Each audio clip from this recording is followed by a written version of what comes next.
എല്ലാവർക്കും നമസ്കാരം. നമ്മുടെ പുതിയൊരു അധ്യായത്തിലേക്ക് ഏവർക്കും സ്വാഗതം. നാമജപത്തെപ്പറ്റി നമുക്ക് ഓരോരുത്തർക്കും അറിയാം. നാമജപത്തിൻ്റെ പ്രാധാന്യം എത്രമാത്രം ഉണ്ടെന്നറിയാം. ഈ ഒരു കലികാലത്തിൽ നമുക്ക് എല്ലാ തരത്തിലും രക്ഷപ്പെടാനുള്ള ഏറ്റവും നല്ല ഉപാധിയാണ് നാമജപം എന്നുള്ളത്. ഇപ്പോൾ പൂജകളെക്കുറിച്ച്, വ്രതങ്ങളെക്കുറിച്ചൊക്കെ നമ്മൾ സംസാരിക്കേണ്ടായി.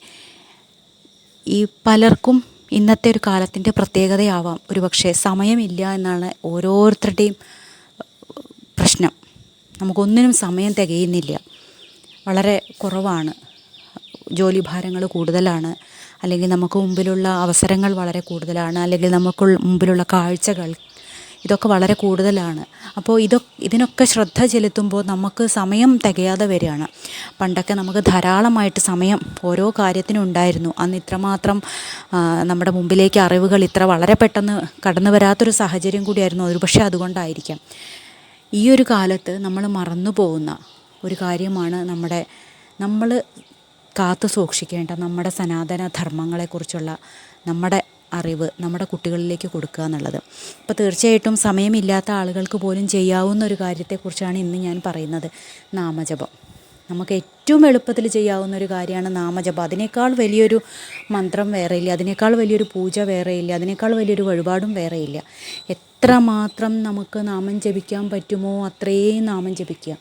മനസ്സിൽ നിരന്തരം ഭഗവാനെ സ്മരിച്ചുകൊണ്ടേയിരിക്കുക. ഇതിന് നമ്മൾ എന്ത് ജോലി ചെയ്യുകയാണെങ്കിലും നമുക്ക് നാരായണ നാരായണ ജപിക്കാൻ സാധിക്കുന്നതാണ്, നമഃശിവായ ജപിക്കാൻ സാധിക്കുന്നതാണ്.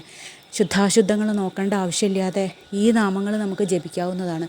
എന്തൊരു പ്രവൃത്തി നമ്മൾ ചെയ്യുകയാണെങ്കിലും നാരായണ നാരായണ ജപിച്ച് ചെയ്തു നോക്കൂ, അല്ലെങ്കിൽ നമഃശിവായ ജപിച്ച് ചെയ്തു നോക്കൂ. സദാസമയവും ഭഗവാൻ നമ്മുടെ മനസ്സിലേക്ക് ഭഗവാനെ കൊണ്ടുവരൂ. ഓരോ നാമം ജപിക്കും തോറും നമ്മൾ ജപിക്കും തോറും നമ്മൾ ഭഗവാനിലേക്ക് അടുത്തുകൊണ്ടിരിക്കുകയാണ്. നാമജപത്തിൻ്റെ ശക്തി എന്ന് പറയുന്നത് വളരെ വലുതാണ്. നമ്മൾ എത്രമാത്രം നാമം ജപിക്കുന്നു അത്രമാത്രം നമ്മൾ ഭഗവാനിലേക്ക് അടുത്തടുത്തുകൊണ്ടിരിക്കും. നമുക്ക് ഇന്നലെ വരെ ഉണ്ടായിരുന്ന ദുഃഖങ്ങൾ, നമ്മൾ പ്രശ്നങ്ങളാണെന്ന് കരുതിയിരുന്ന കാര്യങ്ങളൊക്കെ തന്നെ നമുക്ക് നാമജപം കൂടുതലാവും തോറും നമുക്ക് മനസ്സിലായി തുടങ്ങും അതൊന്നും ഒരു പ്രശ്നമേ അല്ല എന്ന്.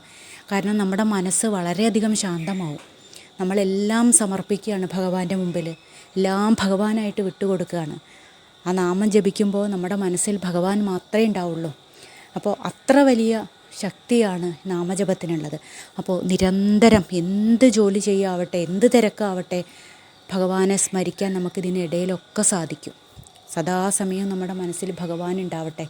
നമുക്ക് ഉണ്ടാവുന്ന ദുഃഖങ്ങളാവട്ടെ, ആദികളാവട്ടെ, എന്തെങ്കിലും രോഗദുരിതങ്ങളാവട്ടെ, ഇതെല്ലാം ഈ നാമജപത്തിലൂടെ തരണം ചെയ്യാൻ നമുക്ക് സാധിക്കും. നമ്മുടെ എല്ലാ പ്രശ്നങ്ങളും നമുക്ക് പ്രശ്നങ്ങളല്ലാതായി മാറും. നമ്മുടെ ആഗ്രഹങ്ങളൊക്കെ നമ്മുടെ കൺമുമ്പിലെത്തും.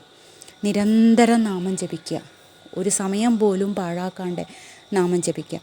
ഇത്രയൊന്നും ചെയ്യാൻ പറ്റിയില്ലെങ്കിൽ പോലും നമുക്ക് വേണമെന്ന് വെച്ചാൽ നമുക്ക് രാവിലെയും വൈകുന്നേരവും കുറച്ച് സമയം നമുക്ക് നാമം ജപിക്കാനായിട്ട് സമയം കിട്ടും. കാരണം നമ്മൾ ഈ തിരക്കുകളിലേക്ക് എത്തുന്നതിന് മുമ്പുള്ള സമയം നമ്മൾ വീട്ടിൽ തന്നെ ആവുമല്ലോ.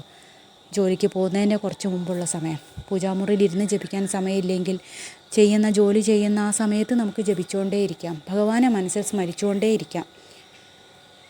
അപ്പോൾ ഇങ്ങനെയൊന്ന് ചെയ്തു നോക്കൂ. നമുക്ക് എത്ര തിരക്കുണ്ടെങ്കിലും ഇതൊക്കെ ചെയ്യാനുള്ള സമയം നമുക്ക് കിട്ടും. ഇതിലൂടെ നമുക്ക് കിട്ടുന്ന ആ ഒരു ഫലം എന്ന് പറയുന്നത് നമ്മുടെ കുടുംബത്തിൻ്റെ സർവ്വ ഐശ്വര്യങ്ങളുമാണ്. നമ്മുടെ ഭാവി തലമുറയ്ക്കായിട്ട് നമ്മൾ കരുതി വയ്ക്കുന്ന ഏറ്റവും വലിയ ഒരു സമ്പാദ്യം എന്ന് പറയുന്നത് നമ്മുടെ ഈ നാമജപമാണ്.